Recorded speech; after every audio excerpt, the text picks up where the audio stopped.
नमस्कार दोस्तों, घुमक्कड़ पहाड़ी के आज के व्लॉग में आपका स्वागत है और मैं हूं आपका दोस्त पंकज पवार।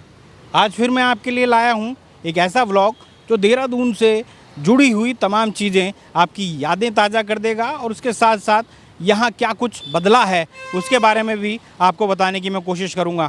आज मेरी जो थीम है, आज जो मैं बताना चाहता हूं वो है कि कैसे देहरादून शहर में जो उनका यहाँ का जो ट्रैफिक व्यवस्था है उसमें कितना चेंज हुआ है। तो आइए दिखाता हूँ मैं आपको कि क्या कुछ यहाँ पर बदला है, क्या कुछ यहाँ पर निर्माण कार्य ऐसे हुए हैं जिसकी वजह से देहरादून में काफ़ी हद तक जो ट्रैफिक जाम की जो स्थिति हुआ करती थी वो अब कम होती है। तो चलिए चलते हैं।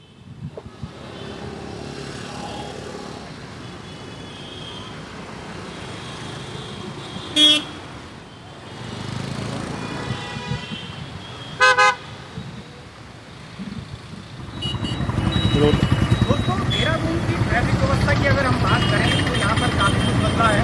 इस समय आप देख सकते हैं हम ऐसी जगह पे हैं, मेन सड़क घंटाघर पे। यहाँ के हालात आप देख सकते हैं। ये कभी आज से कुछ समय साल पहले ये चक्रोता रोड है, मेन चक्रोता रोड है, और जब तक ये चौड़ीकरण नहीं हुआ था तब तक यहाँ पर बहुत जाम लगता था, जाम वाली स्थिति होती थी। और अभी जब ये पूरा रिकंस्ट्रक्शन वाला फेज आया इसकी पूरी बाज़ार का, तो उसके बाद यहाँ पर काफ़ी कुछ तोड़फोड़ हुई। रिसेंट सरकार जब यहाँ थी तब तोड़फोड़ हुई। वहाँ पर आप देख सकते हैं यहाँ पर एक फेमस मिठाई की दुकान हुआ करती थी, कुमार स्वीट शॉप हुआ करती थी, वो बहुत आगे तक हुआ करती थी, बिल्कुल सड़क में उसका होता था। तो आप समझ सकते हैं बहुत छोटी ये लेन हुआ करती थी जिसकी वजह से यहाँ पर जाम की स्थिति होती थी, और ये भी कुछ ऐसी ही स्थिति में थी। तो कुल मिलाकर अगर देखा जाए तो देहरादून का जो इलाका है वो अपने आप में काफ़ी बदला सा है, काफ़ी यहाँ पर चीज़ें बदली हैं। 6 फ्लाईओवर जैसे यहाँ पर बनाए हुए हैं, उसकी वजह से काफ़ी कुछ बदलाव हुआ है। और कहा जाता है कि भाई अगर सड़कें अच्छी होती हैं तो शहर भी उतना ही अच्छा होता है और जो जाम की स्थिति होती है वो भी कम होती है। लोगों में जो परेशानी थी वो अब नहीं देखने में आती है।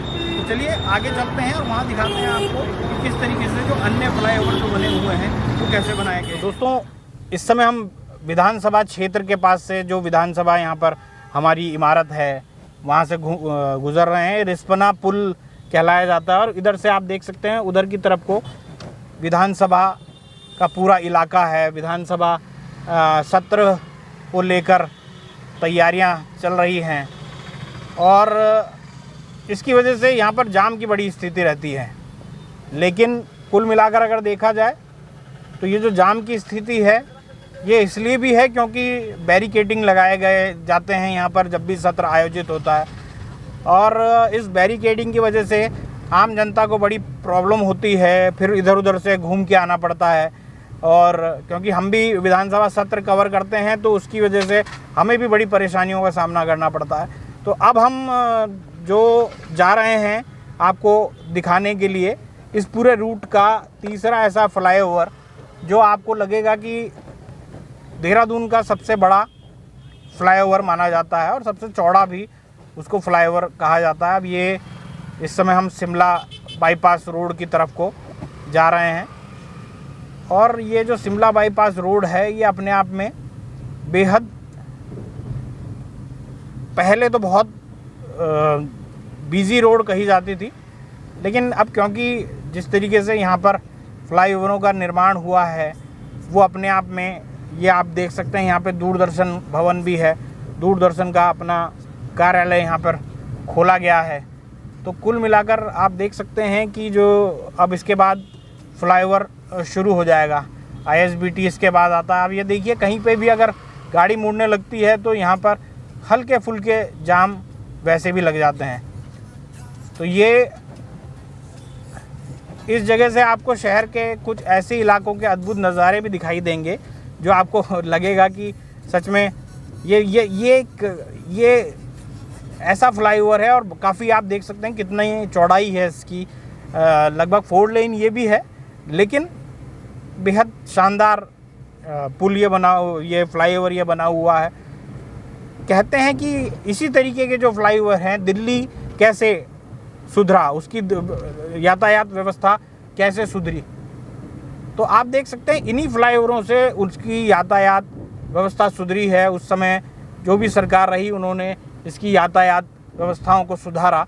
तो इन्हीं व्यवस्थाओं से काफ़ी हद तक देहरादून की भी व्यवस्थाएं सुधरी हैं। आप देख सकते हैं कि किस तरीके से नज़ारे, आप ये शहर देख सकते हैं कितना सघन है ये शहर, और ये पूरा इलाका विधानसभा, दीपनगर, डिफेंस कॉलोनी, देहरादून के उन तमाम, यहाँ पे पहले खेत हुआ करते थे लेकिन अब खेत नहीं है, गन्ने के खेत, ये तमाम खेत हुआ करते थे लेकिन अब नहीं है। लेकिन आप देख सकते हैं ये काफ़ी लंबा फ्लाईओवर है जिसकी वजह से देहरादून के जो ये तमाम इलाके हैं उनमें काफ़ी राहत हुई हैं इन फ्लाईओवरों के बनने से। कुल मिलाकर अगर आपको मैं बताऊं तो देहरादून में अभी तक 6 फ्लाईओवर बने हैं। उसमें से एक बल्लूपुर, एक बल्लीवाला चौक पे है, एक ISBT में बनाया गया है, एक ये वाला है जो जिस पे हम अभी उतरे हैं। इसके अलावा इससे पहले जो 2 हमने आपको दिखाए, एक मोहकमपुर में, एक हर्रावाला में, ये पुल बने हुए हैं जो देहरादून की शहर की पेरीफेरी के अंदर हैं। उसके बाद हरिद्वार रूट पे तो कई फ्लाईओवर बनाए गए हैं जिससे काफ़ी हद तक आना जाना जो है वो बहुत हद तक सुगम हुआ है लोगों के लिए। इसलिए अब बहुत ज़्यादा यहाँ पर जाम लगता नहीं है। कुछ एक जगह ऐसे हैं, छोटे छोटे पैचेस हैं जहाँ पर जाम वाली स्थिति होती है, वरना ऐसी कोई स्थिति नज़र नहीं आती है। फिर भी अब हम आपको कुल मिलाकर अगर देखा जाए तो ये ऐसे फ्लाईओवर हैं जो काफ़ी हद तक ये बताने के लिए काफ़ी हैं कि देहरादून की यातायात व्यवस्था में इन्होंने कितना सुधार दिया है।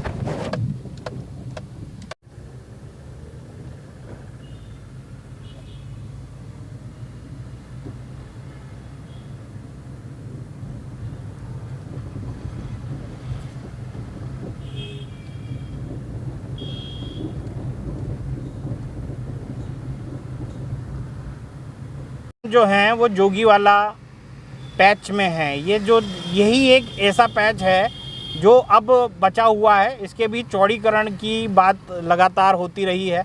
इसको लेकर जो NH है उन्होंने कह दिया है कि इसका चौड़ीकरण होगा। आप देख सकते हैं कि दोनों तरफ दुकानें हैं और उसकी वजह से ये जोगीवाला का जो पैच है ये काफ़ी मुश्किलें खड़ी करता है। यहाँ पर अभी भी अगर पूरे आप हरिद्वार हो आइए, पूरा देहरादून हो आइए, लेकिन आपको जोगीवाला क्षेत्र में रुकना ही पड़ेगा। आप देख सकते हैं कितने नज़दीक यहाँ पर दुकानें हैं।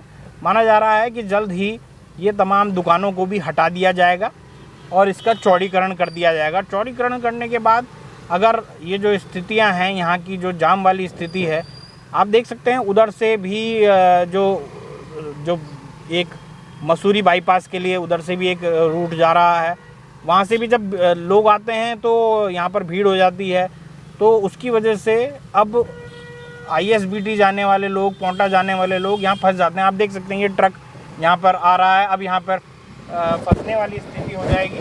तो कुल मिलाकर कोशिश अब सरकारों की यही है कि जो ज़्यादा से ज़्यादा ऐसे इलाकों को ख़त्म किया जाए। देहरादून में अभी भी कुछ ऐसे पैचेस हैं जहाँ पर ऐसी स्थिति बनी रहती है जिसकी वजह से जाम की स्थिति बनती है। लेकिन कुल मिलाकर देखा जाए तो अभी भी देहरादून काफ़ी हद तक जो ट्रैफिक है, देहरादून के ट्रैफिक में सुधार हुआ है। दोस्तों आप देख सकते हैं ये मोहकमपुर फ्लाईओवर है और मोहकमपुर फ्लाईओवर बनने से, यानी आप एक देख सकते हैं कि इस पूरी रोड पर 2 या 3 फ्लाईओवर बने हैं जिसकी वजह से यहाँ की जो पूरी रोड है ये पूरा अगर कहा जाए तो ये हरिद्वार देहरादून रोड है और इसकी वजह से काफ़ी हद तक जो जाम की स्थिति हुआ करती थी, अब इसके नीचे वाले पूरे एरिए में यहाँ से ट्रेन गुजरा करती है और उसकी वजह से काफ़ी लंबा जाम यहाँ लगा करता था। आस पास में आप देख सकते हैं कई बड़ी बिल्डिंगें बनी हुई हैं और इसका भी नज़ारा लोगों के द्वारा लिया जा सकता है। केंद्रीय विद्यालय भी यहाँ पर बनाया हुआ है, इधर की तरफ भी आपको दिखाई देता है। तो कुल मिलाकर ये अपने आप में एक बेहद महत्वपूर्ण सड़क है जिससे कहीं ना कहीं जाम की जो स्थिति है वो ख़त्म हुई है। लोग भले ही कई सवाल खड़े करें कि भाई ये सड़कों का, ये फ्लाईओवर बनने से क्या हुआ, क्या होता है, लेकिन ज़रूर इससे सड़कें ठीक होती हैं और इसके अलावा जाम की स्थिति ठीक होती है, लोगों के लिए आना जाना ज़्यादा इफ़ेक्टिव होता है। तो हमने आपको कई अपने ब्लॉग में हरिद्वार जाते हुए दिखाया, इसके अलावा दिल्ली जाते हुए हम आपको दिखाया कि किस तरीके से फ्लाईओवर बने हुए हैं। तो ये अपने आप में बेहद महत्वपूर्ण है। और इसके बाद भी एक और फ्लाईओवर अभी है, उसको भी हम आपको दिखाएंगे कि किस तरीके से वहाँ पर हो रहा है। इसके अलावा एक शिमला बाईपास पे एक फ्लाईओवर है, जिससे काफ़ी हद तक ये पूरे इलाके में जो जाम की स्थिति होती थी वो ख़त्म हुई है।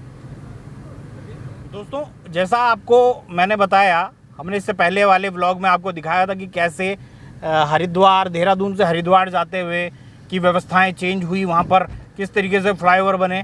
देहरादून शहर भी बहुत अछूता नहीं था, जाम की स्थिति बनी रहती थी।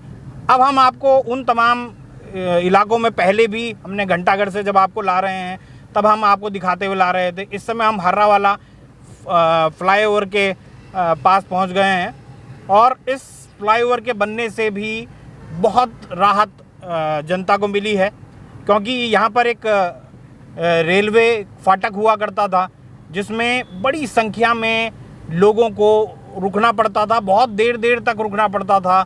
लेकिन अब जो ये फ्लाईओवर बनाया, देखिए अब हम फ्लाईओवर के ऊपर चढ़ रहे हैं और एक अच्छा स्पैन वाला ये पूरा हर्रावाला का फ्लाईओवर बना है और इससे काफ़ी हद तक जो जाम की स्थिति हुआ करती थी उस पूरे उससे, और आगे मोहकमपुर फाटक हुआ, इन तमाम फाटकों, वहाँ पर ये जो रेलवे के जो फाटक हुए उनसे अब निजात मिली है। ये हर्रावाला का आप देख सकते हैं फ्लाईओवर, 4 लेन ये फ्लाईओवर बना है।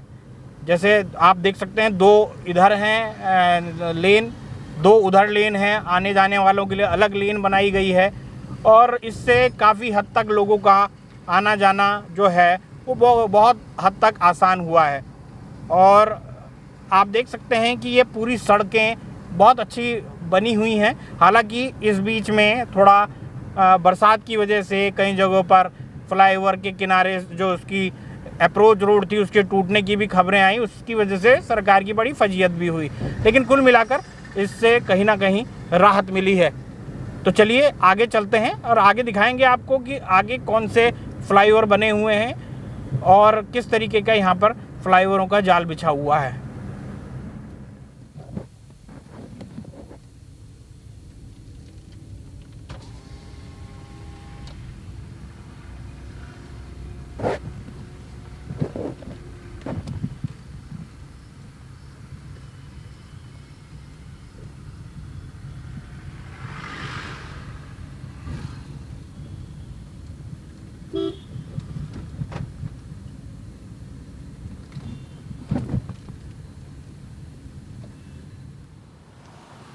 तो दोस्तों, आज हमने आपको दिखाया कि कैसे देहरादून शहर में जो परिवहन है वो किस तरीके से बदला है, सड़कों का विकास किस तरीके से हुआ है, कैसे यहाँ पर फ्लाईओवर बने हैं और किस तरीके से थोड़ा चौड़ीकरण होने से यहाँ पर फिर भी व्यवस्थाओं में सुधार हुआ है। अब हम, आप देख सकते हैं, अब हम हर्रावाला पहुँच गए हैं और आप देख सकते हैं यहाँ से जो देहरादून है 9 किलोमीटर है, यानी देहरादून शहर जो 9 किलोमीटर है। आज के इस व्लॉग को हम यहीं पे अंत करेंगे, लेकिन हम आपको ये ज़रूर बताएंगे कि ये किस तरीके से ये पूरे के जो फ्लाईओवर जो बने हैं उससे काफ़ी हद तक देहरादून शहर की जो में जो जाम की स्थिति बनी रहती थी, हालांकि अभी भी थोड़ी बहुत जाम की स्थिति बनी रहती है, लेकिन अब काफ़ी हद तक उसमें बहुत कमी आई है। तो आपको ये व्लॉग कैसा लगा इसके बारे में ज़रूर बताइएगा और सब्सक्राइब ज़रूर कीजिएगा चैनल को, क्योंकि इससे मोटिवेशन मिलता है। कमेंट ज़रूर कीजिएगा, हमारे जो कमेंट सेक्शन है उसमें कमेंट ज़रूर कीजिएगा, लाइक ज़रूर कीजिएगा। तो कुल मिलाकर आज के ब्लॉग में इतना ही। घुमक्कड़ पहाड़ी को आप इजाज़त दीजिए, मिलते हैं अगले ब्लॉग में, तब तक के लिए नमस्कार।